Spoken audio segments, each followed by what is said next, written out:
Good day everyone, I'm Joshua Nicole M. Bondok from BS Cream Delta 1, together with my group mates. I'm Romer Borja. I am Bea Kahukom. I'm Mary Joyce Karangan. I'm Jerry Carbonell.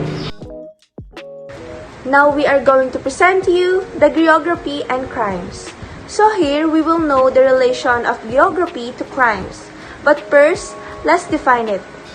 Geography is the study of the Earth's landscapes, environments, and the relationship between the people and their surroundings. When it comes to crimes, geographic analysis involves examining how crime patterns, locations, and environments intersect, often helping in understanding why certain areas might have higher crime rates and how geographic factors influence criminal behavior. Now, let's proceed to North and South Pole. According to Adolf Quetelet Thermal Law of Delinquency, crimes against persons are more common in hotter climates and seasons, whereas crimes against property are more common in cooler climates and seasons. Adolf Quetelet Thermal Law of Delinquency proposes that crimes against individuals are more frequent in hotter climates and seasons, while crimes against property are more common prevalent in cooler climates and seasons. This perspective suggests a connection between temperature and criminal behavior, with potential implications for understanding regional crimes patterns. However, it's important to approach such theories cautiously, as crimes is a complex phenomenon influenced by various socio-economic, cultural, and individual factors. In this study, you will learn that in any part of the world there is trouble, but not as much trouble is. According to Quetelet, there is more trouble in hotter places. Let's proceed in Approach to the Equator. According to Montesic, Spirit of Laws 1748, criminality increased in proportion as one approached the equator, and drunkenness increased as one approaches the North and South Pole. Montesic's statement in the Spirit of Laws suggested a correlation between geography and social behaviors. He persisted that criminality trends to increase nearer the equator, while the prevalence of drunkenness rises towards the poles. This perspective reflects his belief in environmental influence on societal norms. Although it's essential to note that modern criminology emphasizes multifaceted factors in understanding crimes, including social, economic, and psychological elements. Montesic showed here that when people's residents get closer to the equator, their crime rate increases, maybe because of their climate that is experienced at the equator, while crimes increases because of that they experience in the area. Let's proceed to the season of the year. Under this, the crime rates against a person during summer is high. Climatic condition directly affects one's irritability and causes criminality. The season of the year, we all know that it has 4 seasons: spring, summer, autumn, and winter. It says here that among the 4 seasons, during summer, crime is more widespread. Why? Because they say that the heat of summer is affecting to heat up a person's head faster, which causes them to wear out of their patience, then committing crimes. Also, during summer, most people enjoy their time outside, leads them to having much opportunities to try or do some different kinds of crimes. Soil erosion. The crimes of violence recorded in fertile level lands are higher than those in hilly rugged terrain. The reason for this is due to more congregations of people and there is more irritation. The environmental impact of soil erosion can indirectly influence criminological studies. Soil erosion can lead to various social and economic consequences, such as loss of agricultural productivity, displacement of communities, and resource scarcity, which might contribute to social unrest or economic hardships within certain areas. Criminologists might explore the societal effects of such environmental degradation and its potential links to crime rates or patterns in affected regions. Crime increases during warm months from April to July, having its peak in May. The reason is due to May festivals, excursions, picnics, and other sorts of festivities wherein people are more in contact with one another. The rise in crime during warm months, particularly from April to July, with a peak in May, can be attributed to increased social interactions. May festivals, excursions, picnics, and other festivities bring people into closer contact, creating opportunities for criminal activities to occur amid the larger gatherings and events. Temperature. The study of Dexter, the number of arrests increased quickly regularly. As temperature increases because it affects the emotional state of the individuals and leads to fighting. The influence of temperature upon females is more significant than upon males. In Dexter's study, found that human behavior can affect by temperature. Are said to rise in tandem with rising temperatures. This probably because rising temperatures have an impact on people's emotional stage, which can escalate the discernments of sparks can confrontation. It interested to note that women seems the more affected by this than men. The complete interaction between human behavior and temperatures.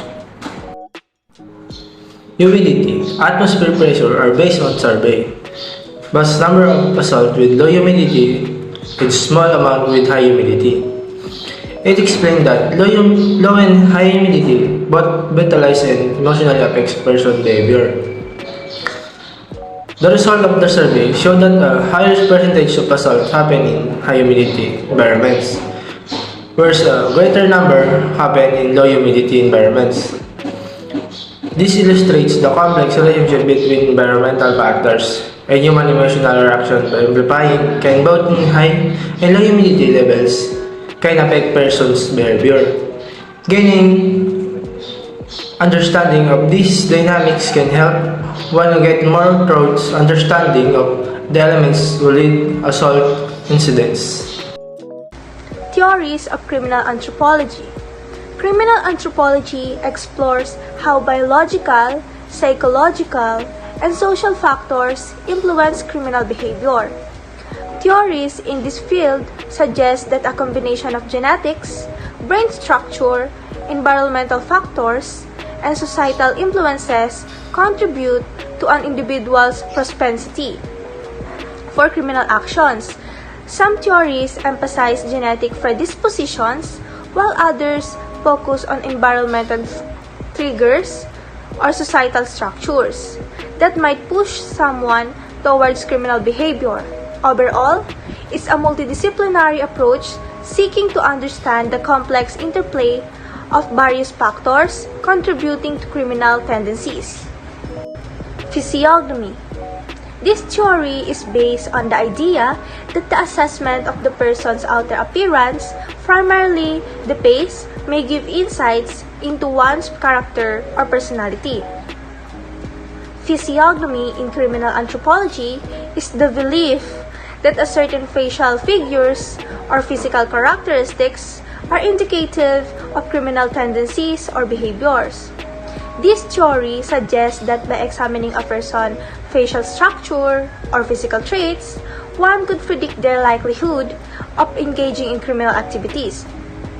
However, it's important to note that this theory has been widely discredited and is considered pseudoscience.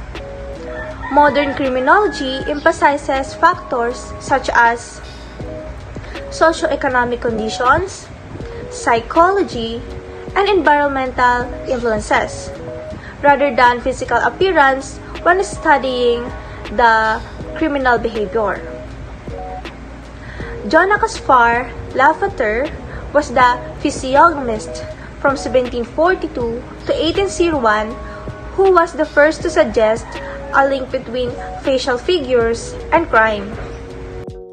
Phrenology. The basis of this concept is the brain. It is the organ of the mind, and that certain brain areas have certain specific functions or modules. The word phrenology was derived from Greek mind and logos knowledge. This theory states that to be able to determine character, personality traits, and criminality based on the shape of the head. Example, by reading bumps and fissures. Franz Joseph Gall then developed in 1810 his work on craniology, in which he alleged that crime was one of the behaviors organically controlled by a specific area of the brain. Further, in 1843, Francois Magendie referred to phrenology as a pseudo-science of the present day. The theory number 3 is the study of physical defects and handicap concerning crimes. Research shows that leaders of notorious criminal groups called according to their physical defects. The theory number 4 is the study of Kretschmer by classifying types of physique and type of crimes they are prone to commit. The first type of crime is the picnic type. Under this, it refers to those who are stout and with round bodies. They are prone to commit deception, fraud, and violence. The second type is the athletic types, are the persons who are muscular and strong. They are inclined to crime of violence. The third type is the asthenic type, refers to people who are skinny and slender. Their crimes are petty thieves and fraud. The fourth and the last type is the dysplastic or mixed type, are those who are less clear evident, having any predominant type.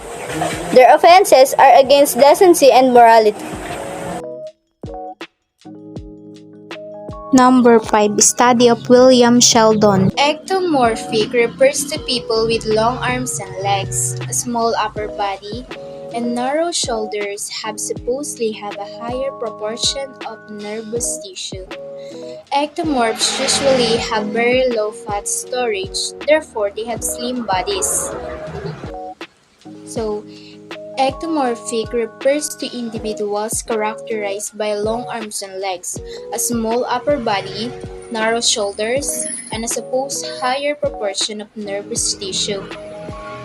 Ectomorphs typically exhibit low fat storage, leading to slim bodies. These body characteristics are often associated with a faster metabolism and challenges in gaining weight or muscle mass. Mesomorphic, they are characterized by a high rate of muscle growth and a higher proportion of muscular tissue. They have large bones, solid torso, combined with low-fat pelvis.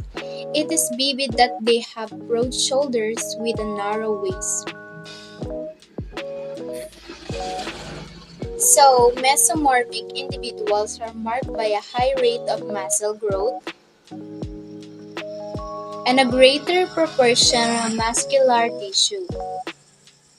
They typically possess large bones, a solid torso, and low levels of body fat.